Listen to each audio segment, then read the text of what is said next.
Hey there, friends. It's me, Grunkle Tim again. Out in the garden.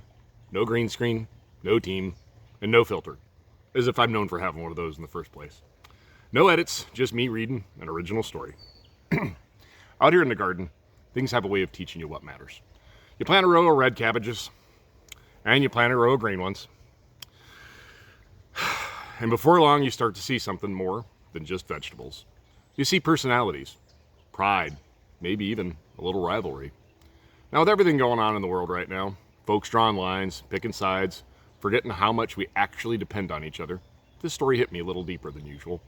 Today's tale is an original, straight from the patch behind me. It's called The Red and Green Kings of the Patch.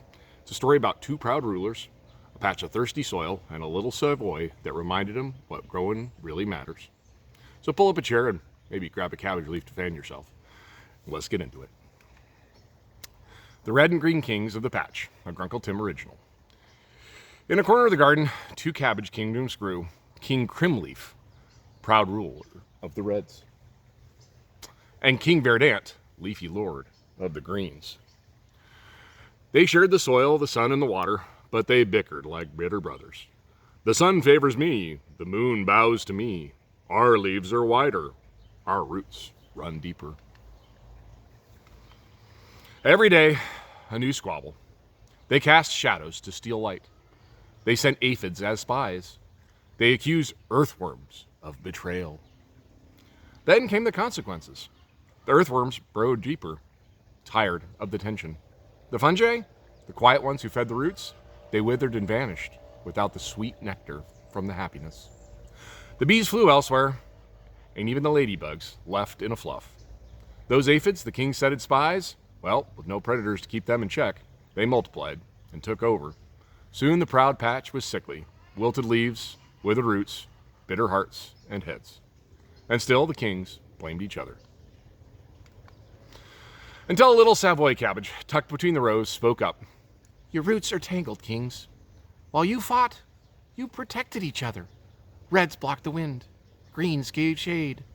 You survived because of each other. The kings fell silent. The garden had suffered, but the patch had held. That night, under a silvery moon, they signed the Treaty of Root Line. And from that day on, the red and green cabbages worked together, root to root, leaf to leaf.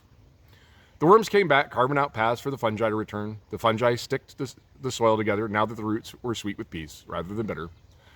The bees buzzed with delight in the newfound harmony in the garden. And the ladybugs, well, let me tell you, they returned with purpose and appetite. And boy, howdy, did they give those aphids a 1-4. Since then, the patch has grown stronger, united in leaf, stem, and soil. And that little Savoy, she grew into a legend. That patch let her bolt to the sun, collecting her seeds for the future, just in case the patch ever forgot how to work together again. Just remember, in the garden, it's not your color that counts, it's how everything works together. That's the tale, friends. Two kings, one patch, and the lesson that hit me the hardest. You can grow side by side with someone and still forget you're rooted in the same soil. This garden's taught me a lot over the years. Some of it's about compost, some of it's about cabbage, but most of all, it's about people. If this story meant something to you and reminded you of a neighbor or a friend, or maybe even yourself, I'd be honored if you give it a like. Maybe shared it with someone who needs to hear it. And hey, don't forget to subscribe for more stories, more garden wisdom, and maybe a bit of heart in a noisy world. This is Grunkle Tim signing off from the patch, where the soil runs deep, the cabbages are kings, and the best stories always come from the ground up. Thanks. Have a great day.